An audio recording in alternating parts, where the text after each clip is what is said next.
We're here today to talk about video games and why it is okay to play. A little bit about me. That's me. You can see me on video probably. I have a bachelor's of science in marine biology, but I kind of ended up as a software engineer at a company called Sika Technology Group here in Portland. We do kind of environmental resource management software and applications. And I'm Robert Cybulski. I'm a writer. I have a BA in creative writing from UC Santa Cruz, and I work in web marketing essentially. Cool. So what is in this presentation? Kind of a nebulous idea here. What are we doing? We want to talk to you about kind of our experience with video games. We want to talk about why people in general play video games. We want to entertain the idea of gaming becoming a problem or playing obsessively. And we kind of want to talk about what we think kind of the next steps going forward to kind of maybe addressing and individuals that you might think are playing too many video games, and kind of just getting in that space of what's too much. Is there a limit? Just generally, when can it become an obsession, and when is that bad? Yeah, and most of the presentation is going to be we're going to be essentially addressing parents, but just generally this is for anyone who has like a loved one who is quote obsessed with video games. Well, and I think it's generally applicable.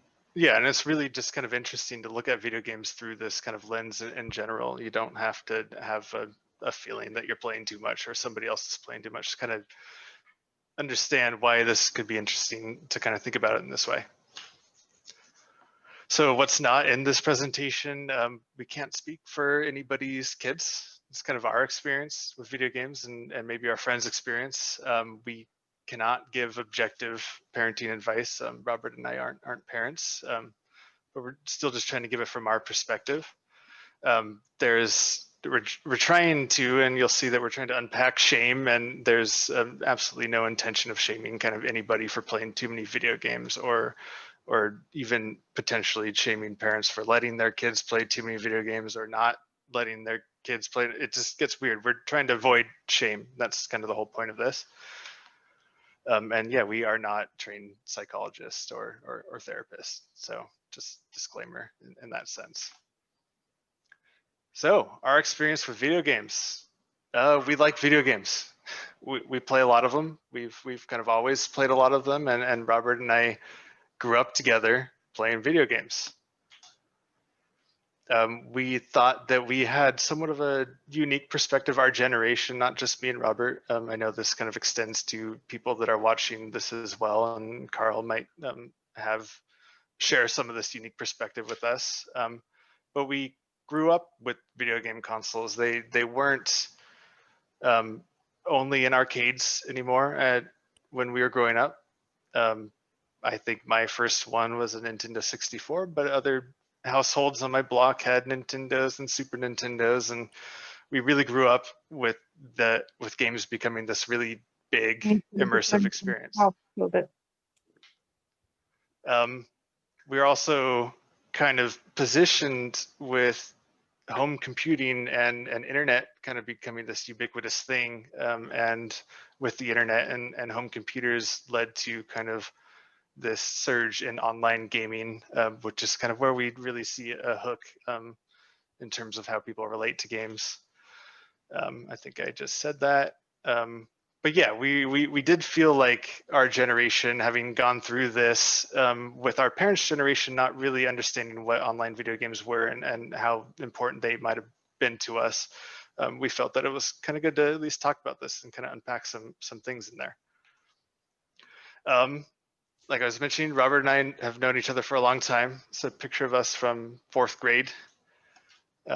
We were part of the Gifted and Talented Education program in California. There's kind of the analog to that is TAG in Oregon, Talented and Gifted.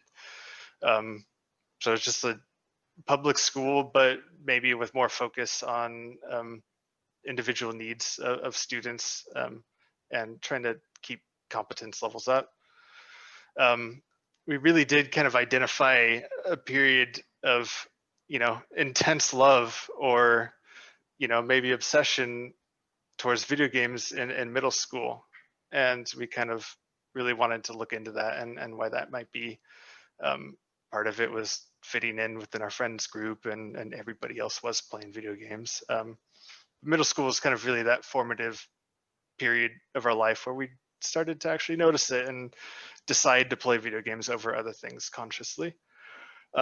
Throughout school, we had solid academic performance. I was a B+ student, never really kind of found anything about school or any subject that interested me in a way where I could kind of harness that. But we went through schooling just fine, like normal kind of American students here.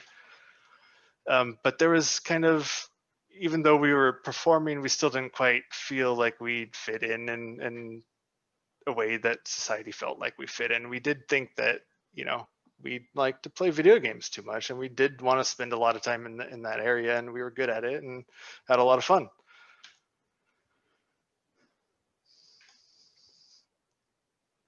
Yeah, so big disclaimer here before we go any further. We love our parents.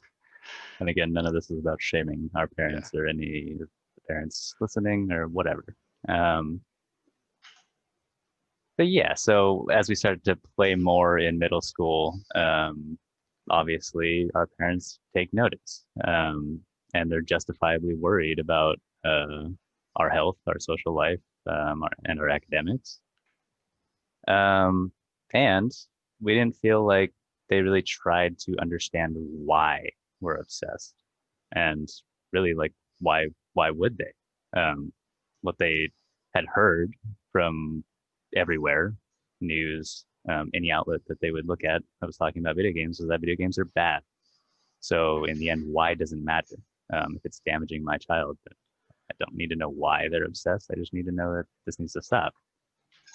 And so because of that, here come the rules and the arguments, and here comes the shame, resentment, and lying. So, shame. What is shame? Shame's a painful feeling about how we appear to others and to ourselves that doesn't necessarily depend on our having done anything. So, good example of that is we can think about our parents being disappointed in us, and we can feel shame.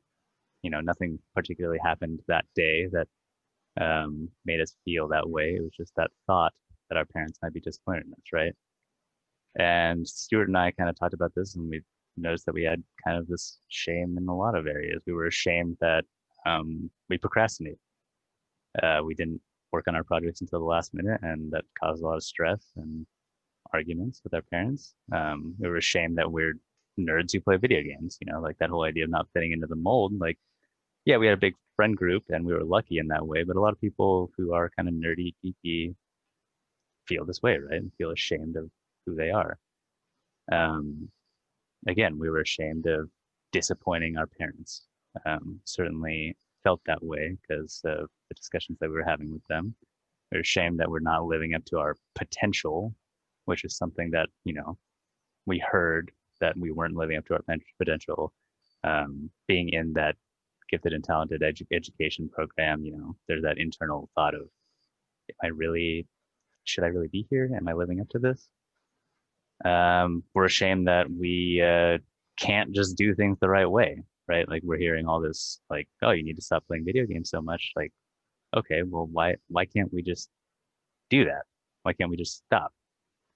That doesn't feel good if we can't do something. Right. And we're actually ashamed that we're not smart, good, or normal enough in general. Yeah, and again, like, these are kind of us unpacking years and years after, childhood, and we just really did kind of identify these feelings here. Yeah, and another one we identified was resentment.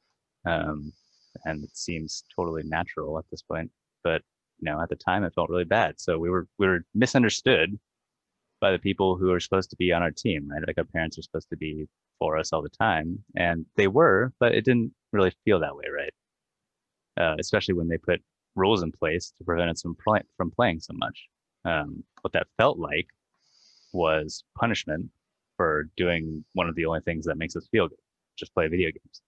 Maybe the only thing that really makes us feel good and like we belong. And all these negative feelings, shame, resentment, they don't really have any place to go. You know, we're young kids and we're boys, and boys often aren't taught how to express and process emotion. And that was certainly the case for us. And also, we kind of started turning to video games to suppress emotions because we couldn't process them, right? We couldn't express ourselves. Yeah. We didn't know how. So video games became a coping mechanism, and an unhealthy one because we weren't doing the work that we needed to do emotionally on the other end. And that kind of leads to communication breakdown. How do we react to the rules that are coming our way? Do we accept them and start doing things the right way? No, we can't do that. Like, obviously, that's not going to happen. What we do is we learn that we actually can't talk to our parents about anything, which is something that I personally heard a lot, which is, you know, you can come to me for anything. Like, it doesn't matter what's going on. You can always talk to me.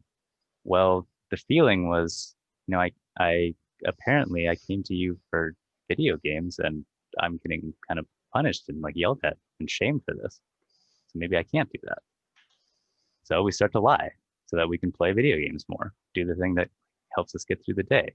We lie about schoolwork. Sure, yeah, we're done with schoolwork, or no, we don't have any homework. Lie about playtime. Yeah, we didn't play at all today when we've been playing all day. Right. Worse than that, so we start to internalize these feelings of inadequacy and self-doubt.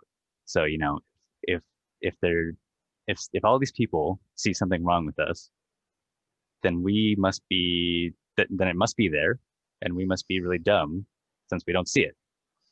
So we start to doubt our own capabilities, right? Our own competence. And finally, we become even worse at expressing and processing emotion because we're not getting any better by not practicing this, right? We're kind of shutting down and just living in video games. So we're not practicing this at all. And you can only get better through practicing these things. Right. So yeah, the end result, again, like we kind of regroup after 20 years of being friends, and we're like, oh man, like, yeah, we've got self-esteem issues, you know, we're lacking in confidence. I never feel like I'm quite good enough for anything. Very common in kind of the software industry, imposter syndrome, just kind of not quite feeling like you belong. That like you belong. Like I'm looking for extrinsic motivation, or I'm looking for somebody to like tell me that I'm okay, and you know, never quite found that because that's kind of on me to do. And generalized kind of social anxiety, due to it being a coping mechanism of kind of running away from things. It became just a place to run away from other social responsibilities as well. Yeah. But you know, why wouldn't we just listen, right? Like, if we feel this way, if we feel really bad, and we keep hearing that we're doing things the wrong way, then why wouldn't we just start doing things the right way and listen to our parents? Well, because this whole situation really is basically a scientifically proven recipe, and we'll get into that science later, for destroying motivation. Rules without dialogue, right? Not being involved in the decision-making processes of your own life. Resentment without resolution, talked about. And shame without understanding from both parties, right? Like, I don't understand myself, and it seems like my parents and my teachers and my mentors don't understand me. So then it's like, well, why do people play video games? If we're trying to really dig deep into why we play video games, why do people in general play video games? Why do people in general kind of do anything, right? Well, there's motivation. Motivation comes in and is kind of used to explain why somebody does something. And motivation has been thought about for a very long time, right? We can kind of take the hedonistic approach and just be like, well, they're doing it because it's fun. We're playing video games because it's more fun than not playing video games. Doing homework is painful. We would prefer to do video games instead.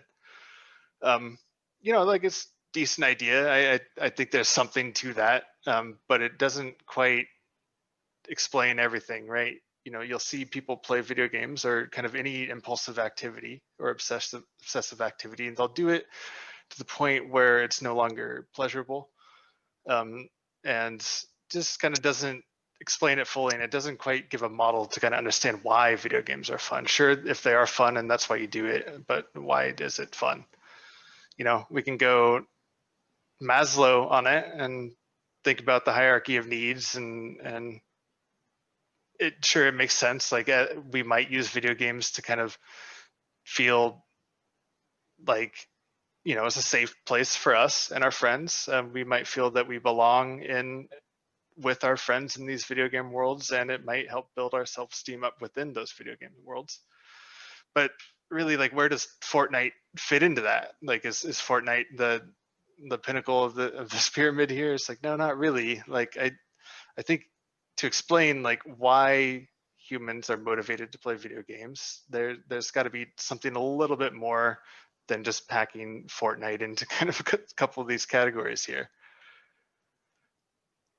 Yeah, and that's kind of where self-determination theory comes in.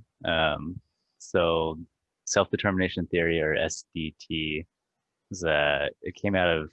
it like organically came out of some other research that was going on in the mid 80s, and since then absolutely huge amounts of research has been published on this theory and its little subcomponents. And today it's a leading theory of human motivation. And what its research shows is that people are most motivated to do a particular task when their basic psychological needs are being supported. And what are those? What does that mean? Yeah, so basic psychological needs, they were kind of able to boil down motivation into three things. Motivation to do an activity, and in this case we're talking about video games. So you've got autonomy, which is feeling in control of your life. It was kind of a neat thing. Robert and I were kind of exploring this area, and then I'm talking to Carl, and then I look at Alder Common's philosophy page, and self-determination theory and these basic psychological needs are forefront in their philosophy behind education. Obviously, they're not talking about video games, but they're kind of on this path of autonomy, relatedness, and competence, kind of building up into self-actualization, into being who you are best. So autonomy would be feeling in control of your life. Kids are probably the ones lacking in autonomy the most, and we'll continue these kind of connections over to video games. Relatedness is feeling like you're connected with others, your family, your friends. Competence, turns out that learning feels really good, and actually getting better at something feels really good. Getting the feedback there. Yeah, so you can either support or thwart these needs. Supporting means basically fulfilling the need, right? So what all the research in SDT shows is that when needs are supported, the person's mental health is actually better. So their mental health outcomes improve just by these three things: autonomy, relatedness, and competence being supported. And we'll call those ARC for short from now on. So yeah, you're more motivated to do things, and you actually perform those things better. I think, Stuart, there's like a sports research. Yeah, there's been kind of a lot of research into this in kind of the sporting realm, because again, people are interested in motivating their players in a particular sport. Coaches want their players to perform the best they can, so what are they going to do? These people, they're doing research by manipulating these ARC needs kind of one at a time, and actually getting real data on how well people perform at these activities. And they'll take autonomy away. They'll see players perform worse. They'll introduce autonomy, and they'll see players do better. And it's interesting because it's not just within the context of the activity that they're doing. This actually carries over into post-activity realm. You know, the long-lasting kind of psychological effects are not just during or related to that activity that you're doing. A really good way to kind of think about ARC and your relationship to them is in the context of work. If you're an adult working, you've probably had a bad job at some point. And if you try to think about it in terms of your autonomy, your relatedness, or your competence at that job, you might find it pretty obvious. Be like, okay, like I never could do what I thought was important. That's why I hated it. You know, or my boss didn't like me. I didn't like my coworkers. Okay, I could see how that leads to a bad work experience or kind of a bad mental outcome. So it's kind of like neat to kind of take it and really apply it to work or different activities on a broader scale as an individual. Yeah, so like having those needs thwarted at work, maybe you're doing the same monotonous tasks day in and day out, then your competence need, your need to like learn and master things, going to be thwarted. You're not getting that need fulfilled. And when that happens, this is a quote from like a research paper for SDT, there will be distinct functional costs like amotivation, so not being motivated at all, worse performance, worse mental health outcomes, damaged relationships, and lack of like a feeling of purpose in your life. And so SDT research actually also shows that these ARC needs are universal for humans. This isn't like a societal cultural thing. There's actually been international studies showing that these needs show up everywhere in the world. Also, there's been a bunch of research in this area that shows that these needs are supported and thwarted in very personal ways. So they're universal for all humans, but they're supported and thwarted in different ways for everyone. And a good example of that is like one of these research papers showed. So when kids in China were asked by their parents, "Did you finish your homework today?" They actually felt supported by that question. So their understanding of it was that their parent was there to, help them succeed, help them get the best outcomes in life, and they were there in the moment right now to like help them get their homework done. Then in the same study, you asked kids in America the same question, right? Did you get your homework done today? And they felt absolutely thwarted by the question, right? It was like their parents didn't trust them at all to complete homework on their own. So their understanding was completely different, and they got something completely different out of the same question.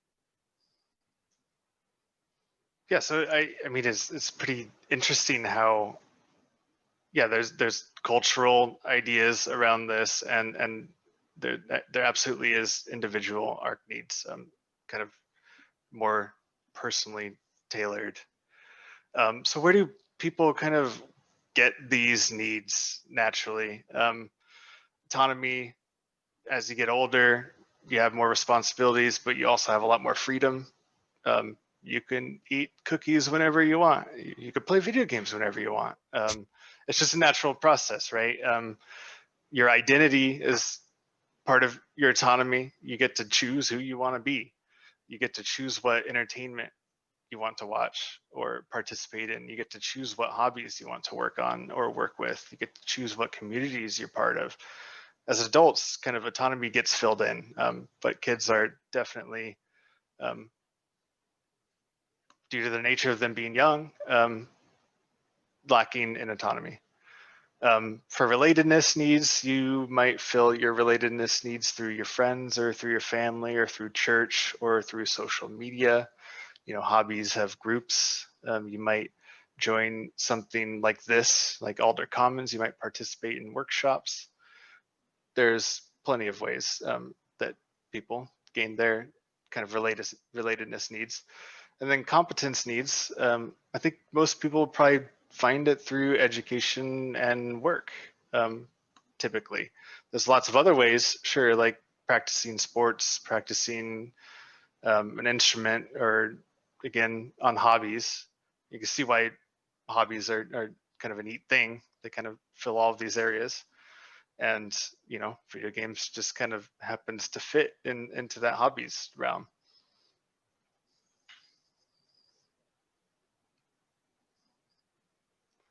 So yeah, then why video games? If there's so many ways to kind of fulfill these needs elsewhere, why do people turn to video games? It's, you know, not surprising, but yeah, 66% of tweens play for at least 2 hours a day. And why aren't they playing sports, or why aren't they out doing something else? Like, simply just because video games will provide these three things, and it's really easy to gain access to video games. They're kind of everywhere. They're on your phone, they're on your tablet, anywhere with the screen. There's video games, and we all know that there's kind of screens everywhere nowadays. Yeah, you can really play them anywhere, and everybody has a game that they like. There's absolutely a game that will kind of match an individual, and people will find them. And generally, video games have just gotten much better over time at kind of naturally finding these things that make us feel good and putting them in games, because they want us to play them more, and we also want to play them more as well. Oh, did our slide break? No. So ARC needs, I guess I'm going to go over some examples of kind of ARC needs in video games. Did this slide break? No, it didn't. Okay. So we kind of got a couple examples here. We had to pare down the presentation a little bit, but kind of think about these things in terms of like Minecraft or Fortnite. I think most people are kind of a little bit familiar with these kind of cultural phenomenon type of games. But yeah, they satisfy your autonomy, you know, in your character creation, how you decorate or style your character. You have autonomy in how you interact with the world and the play style and how you're approaching challenges that the games give you. You have autonomy in choosing to take on certain challenges or not to. Both these games have kind of a crafting and building system in them, and I think that's very clever and very fun and very fulfilling of a game like Minecraft to kind of get into that realm of Legos. It's kind of an activity that really invites creativity and allows for people to really explore. Relatedness through online gaming has kind of shot through the roof as well. If you ask, you know, I'm sure if you tried to ask a kid that's really into Fortnite right now why they play video games or why they play Fortnite, it's because all of their friends play. That was the same case for us. We had a friends group was probably like 20 of us boys all playing video games together. It was the way to kind of stay and connect and relate to people. You can even relate to the game's story, just like you can relate to any other type of story, whether book or movie. And then kind of the bread and butter of the video game realm is kind of the competence needs, and how video games design systems to challenge players at just the right level.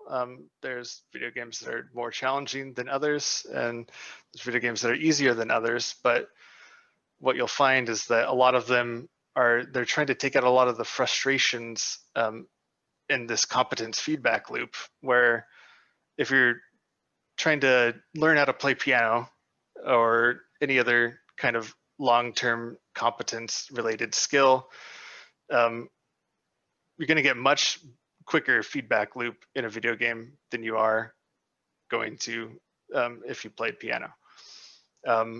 There's just a huge potential with mastery. That's the whole point of games, is beating them and interfacing with them in a way and learning that interface to kind of conquer it. And then kind of player versus player competition kind of really elevated that to another level. Now games, you're matched up with people of a similar rank as you, and you're never too far out of the reach from winning at kind of all moments here.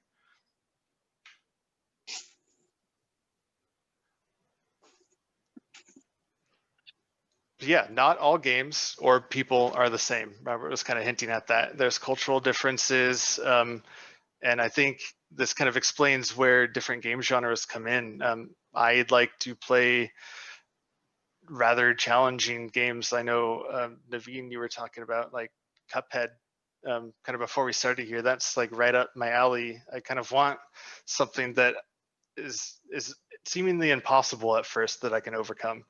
But not everybody wants that challenge, and something like Minecraft or Animal Crossing or some kind of lighter competence need game might be better suited to them. And individuals' needs change over time. I don't play the same video games that I did when I was a kid. They just kind of don't interest me anymore, and I'm definitely more interested in kind of competitive and challenging games at this point.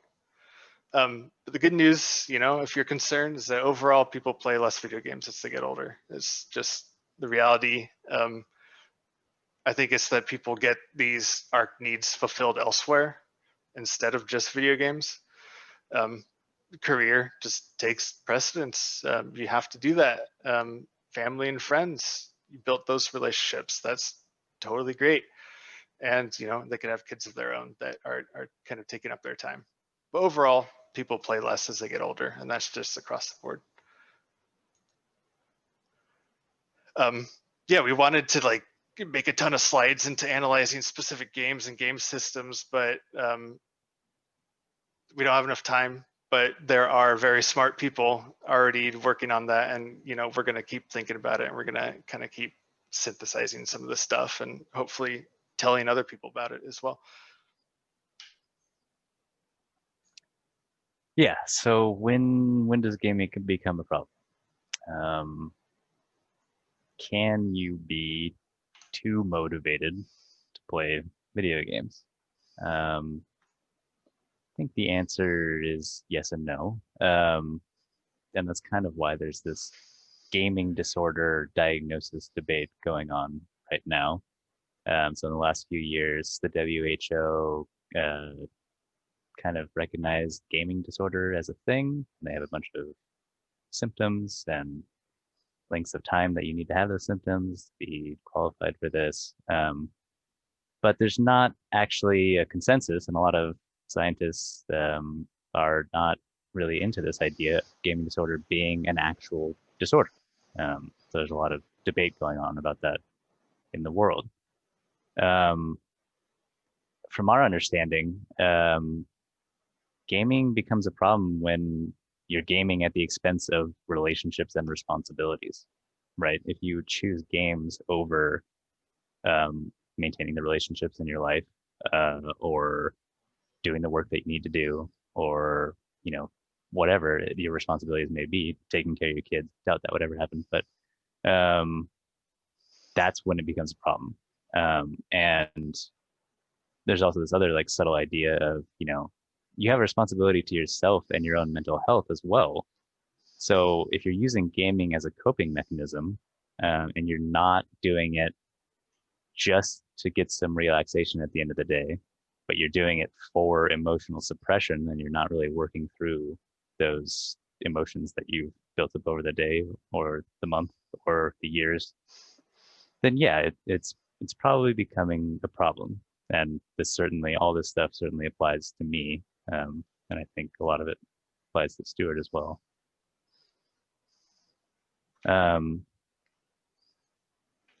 So here's kind of where we get to the point. Concern is valid. So concern for your kids or the people who you love, who are close to you, who are obsessed with games, is definitely valid. Criticism isn't, and in fact, it's hurtful. So yeah, common parental concerns are just concerns for anyone who's in your life who's obsessed with games. Not getting enough real life practice. Definitely games pull you out of the real world in a sense. Unconstructed use of time. Yeah, there's some of that going on. Social isolation, that is a common parental concern. It's not exactly well founded anymore, considering how much friends get together to play online and like literally used games as their means of socializing. And then poor academic or career performance. Yeah, that I've experienced some of that, and that could be a real concern. So all of these are valid, but the criticism really hurts. And so actually, interestingly, Carl picked up this blog post that was by a mom, Cara Lane. She wrote this earlier this year, and so this is she was writing about her experience of like coming to accept her gamer sons and kind of embrace gaming overall. And there's a quote from one of her sons, right? "You actually hurt us when you call us loners and losers. We're live on a headset in a multiplayer game with our friends, and we're actually meeting new real friends." And I know Stewart and I can like definitely speak to this. I definitely felt like a loner and a loser, and I was definitely called a loner and a loser at different times and shamed in that way, and that really hurt. And then the idea of like meeting friends online. I've met friends online. I know Stewart's met friends online. Yeah, one of my good friends is I met through playing Rocket League actually, and he lives out here on the coast in Astoria, and we actually do see each other a couple times a year at least. Well, COVID right now less, but looking forward when that's done, right? One day we'll get there. So yeah, what can we kind of do, or what can you do to kind of help? And again, really, we think it's a lot of people really turning inward and not feeling heard or understood by their loved ones. Part of it is definitely going to be accepting the gamer in your life. You can't, like, what they're going to do is going to be what they're going to do, and how that you can't tell them to stop video games because it's not going to work. You can make rules and set things in place, but ultimately it's going to be up to them to kind of rebalance their life if it is out of balance. Most likely it's not. Yeah, I mean, trying to force them to stop, like, this is what happened to Stewart and I. Like, what do? You get lies and resentment, right? Like, the rules come, and then we're not going to stop playing because you said so. Like, this is what this is what we're into. Yeah. So we're going to lie about it, and then we're going to, like, resent you for it. I love you, Mom. So this is another big thing. Once you've accepted and embraced them, whoever this person is, tell them. I think Stewart might have had an experience with this. Like I was saying, I've been talking to my mom about this, and I didn't quite realize how much my parents were kind of thinking about this. It wasn't just me and my shame, or me and my brother's shame, or me and Robert's shame. Our parents had pressure and shame and felt guilt. They're like, are we allowing them to do this against what's best for them? You know, do other parents want this to be happening? Like, is it okay for them to come over to our house and play video games? It was just kind of an interesting thing. And what she told me was that, you know, at some point she didn't say that they gave up, but they did accept it, and they stopped trying to change who I am. But I kind of wish at the same time that I heard them say that. I didn't, you know, I wasn't quite part of that conversation, so I never knew where I stood in their eyes. And I think it's important, if you do kind of believe your kid has an issue and you accept it, to let them know that you do. Yeah, totally. And like, same thing for me. Like, I think my parents kind of just accepted it at one point, or resigned to it. Right, gave up. And I never heard that they had like accepted it. So, you know, we started out in the default state of like shame and like lying and stuff. I just continued on with that because we never talked about it again, and how they had like, oh yeah, it's okay. Like, you're a nerdy gamer kid. Never heard that. So we just kind of continued that kind of toxic communication forever. Until recently. Yeah. So what can you do to help? Continued, be curious, not critical. Criticism towards needs leads to that shame and resentment. What instead you can do is be curious. You can ask questions. You can ask them, what games do you play? You can ask, why do you like to play those games? Learning, like being able to share that with somebody and like recognizing genuine interest is huge for that relatedness need, right? And then, getting involved in like learning about this person's interests can bring you a lot closer together and give you a better understanding of what they actually like. Right. Like, why are they doing this? Yeah, because I guarantee if you ask a kid about their favorite video game, they will love to tell you every single thing about it. And it kind of does give them an opportunity to kind of show you how much they do know and how much they have thought about this, and kind of let you into their world of critical thinking in the context of a video game. And there's opportunities to extend that conversation out of a video game, but first you kind of need to let them talk to you about it. There's kind of another quote here from Cara Lane. Yeah, so again, related to her kids, and she kind of extended it. I'll just read the quote real quick. Since I began talking to my sons about gaming, I've had a chance to interview some professional gamers.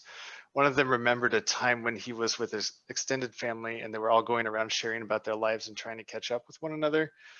When it was his turn, he started talking about video games and his love of playing. And one of his aunts rudely announced to everyone, "Why don't you tell us something that people are actually interested in?"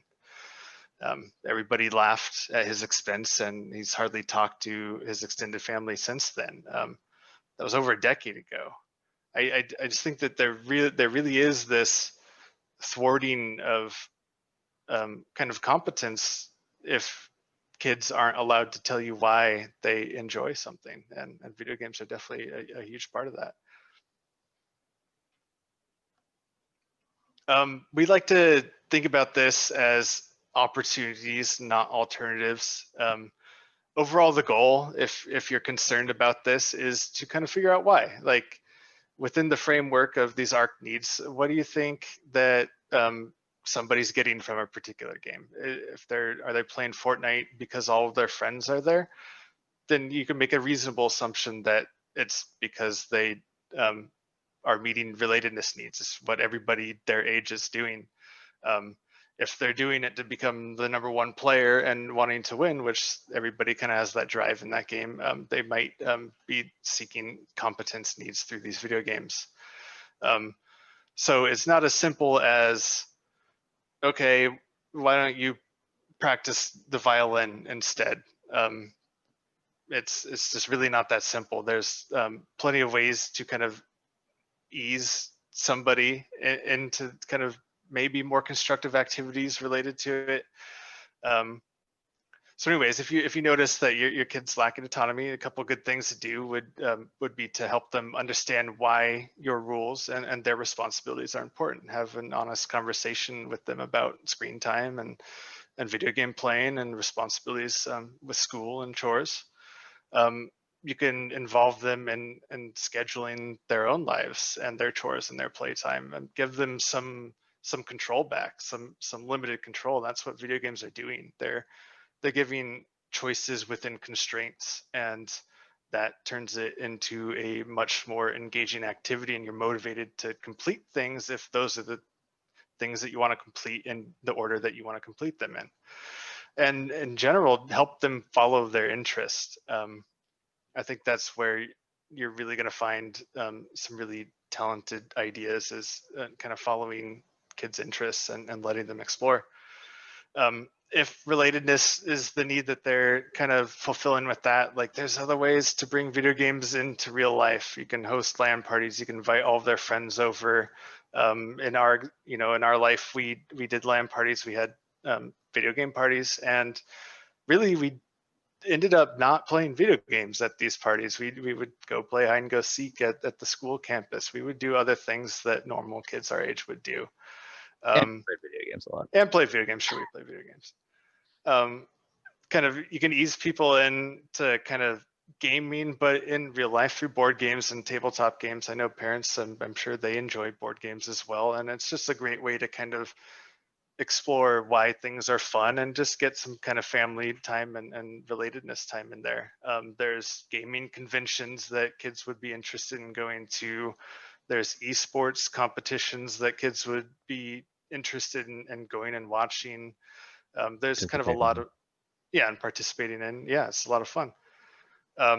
If they are really striving for these competence needs, there's a lot of opportunities in kind of the gaming world to make it into the tech world.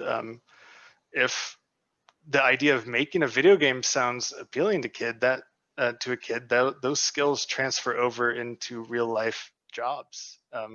Whether or not they end up making video games, learning about making a video game will give you a lot of kind of critical thinking skills for programming. You can make mods for games. You can make websites for games.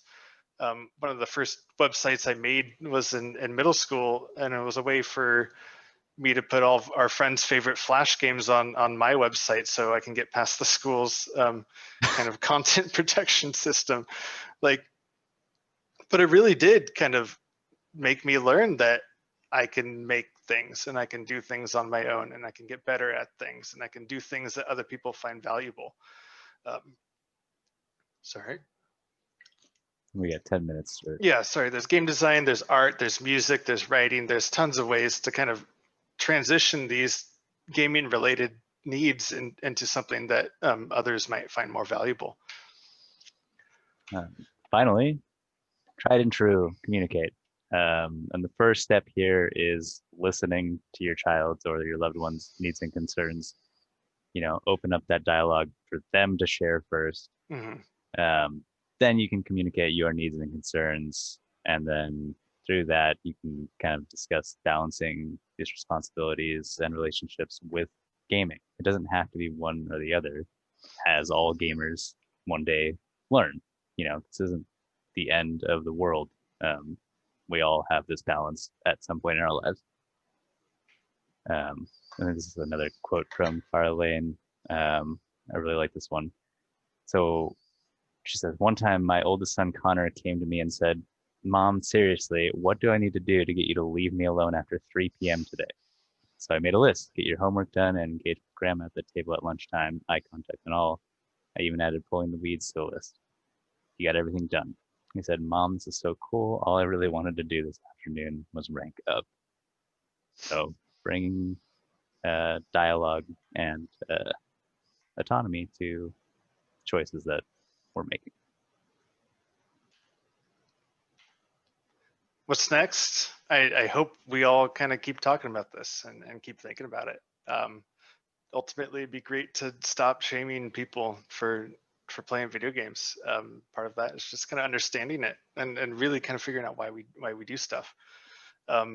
Hopefully we can start to involve kids more in these discussions. I think it mean a whole heck of a lot to them. And then again, if you are kind of really concerned and you don't have anywhere else to turn, there are other opportunities out there. I know healthygamer.gg is a good resource for parents and kids. And then something that Robert and I have had some experience with is therapy and kind of helping us unpack our kind of individual shames and concerns that we had for ourselves.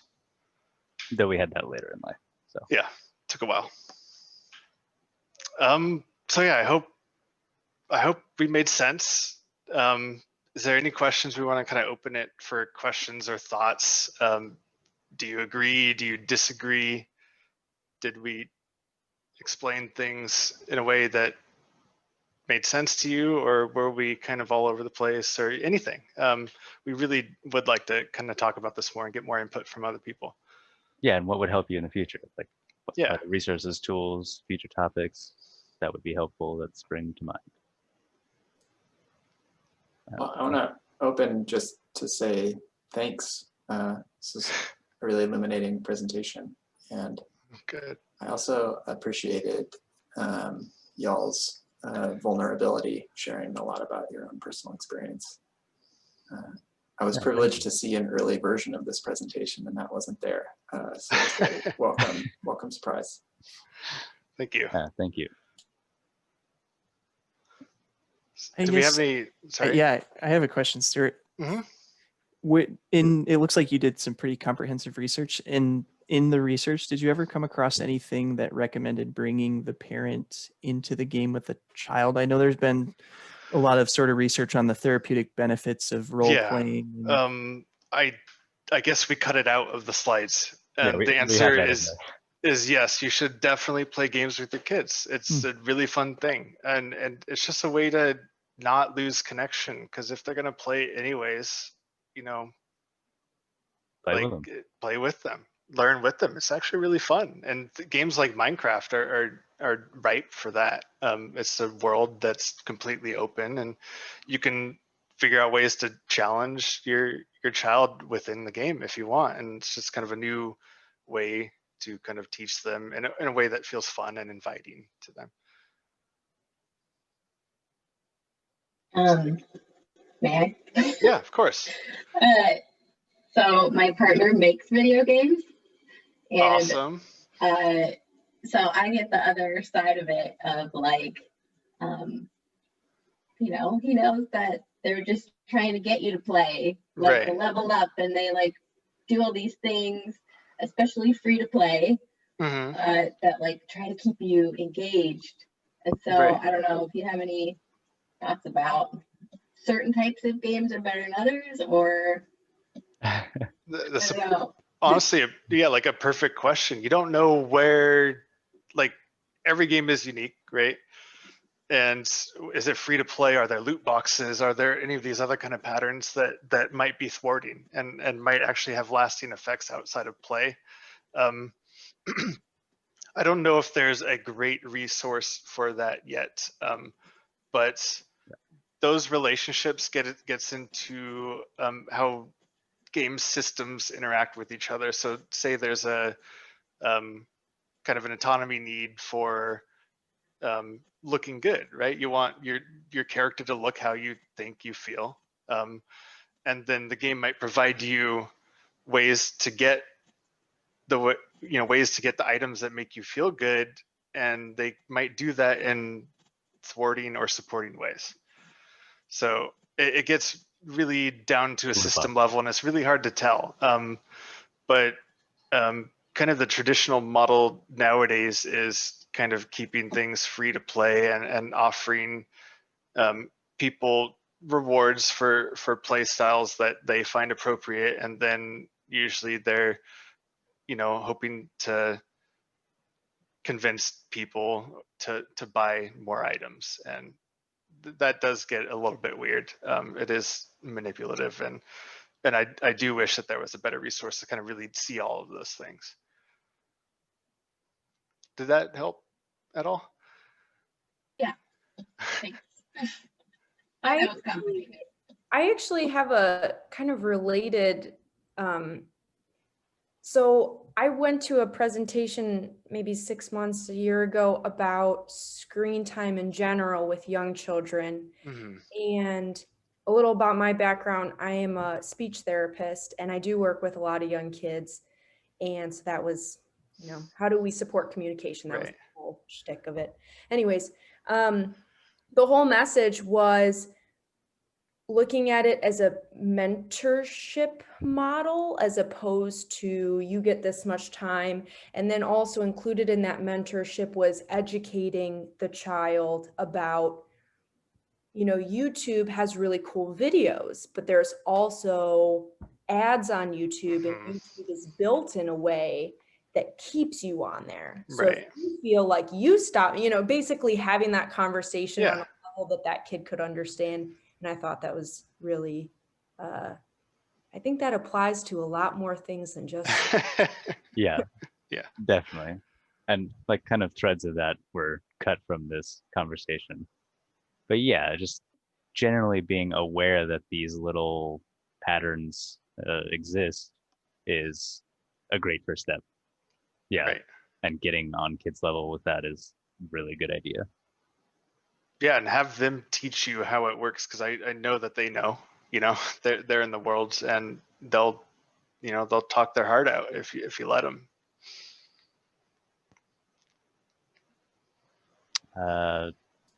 We had one question in the chat here. Someone, Brianna asked, what would you say to adult gamers who are battling with shame around playing video games themselves? Go to therapy.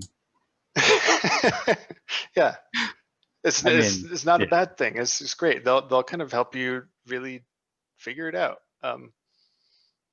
I think. Sorry, if you want to say something about that, Robert. No, keep going. Yeah, I found therapy. I did therapy for like 4 or 5 months, and I kind of went in there with a self-confidence issue. That's kind of how I phrased it to my therapist, and that's where I started. And you kind of dig deeper in that, and then you kind of go back and you realize all these connections that you had throughout your life. And because we played a lot of video games, everything kind of ended up connecting back there. But if you're concerned, don't beat yourself up about it. That's the shame spiral that we're kind of talking about. Is it's not worth thinking about it in that sense. Really do talk to somebody about it and kind of figure out your own individual next steps forward. And it's really not the end of the world. They're there to help, and they're great. Yeah, and if therapy's out of reach, like I guess I can share like one thing from therapy that was like kind of a big breakthrough for me. And I was pretty resistant to doing it at first when my therapist recommended it, because I thought it was kind of weird and silly.